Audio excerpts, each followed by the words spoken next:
ان سورة من القرآن ما هي الا 30 آیه. قرآن کې یو سورت دی او هغه سورت صرف 10 آیات دی. هغه سورت کوم یو دی؟ سورة الملک.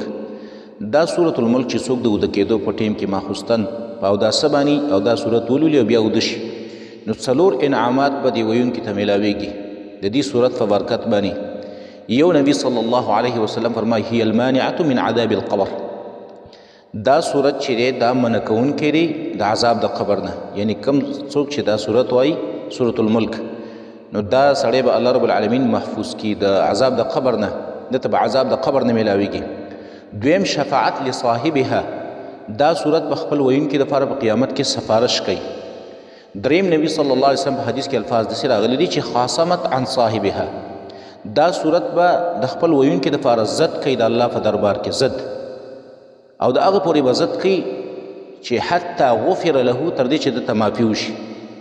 الله رب العالمین ته به یا الله دا زما ویونکی معاف کړه، یا الله معاف کړه، یا الله معاف کړه، تر دې پورې چې الله رب العالمین به معاف کړي. دا صورت به ضد کوي.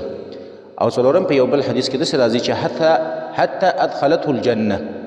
د هغه پورې به دا صورت د خپل ویونکي دپاره ضد کوي د الله سره تر څو پورې چې دا بندې جنت ته داخل کلی نه وي، دا خپل ویونکی جنت ته داخل کلی نه وي. نو څلور انعامات په دې صورت باندې موږ تاسو ته میلاو شو. یو دا چې موږ ته به عذاب د قبر نه میلاویږي. دویم دا صورت به زموږ دپاره سفارش کوي. دریم د الله په نیز باندې به ضد کوي تر دې پورې چې موږ ته بښنه وشي، او در هغه پورې تر څو پورې چې موږ جنت ته داخل نه کړي. د هغه پورې به د الله رب العالمین سره دا ضد کوي. خاصمت عن صاحبها، ضد به کوي د الله رب العالمین په دربار کې د خپل ویونکي دپاره.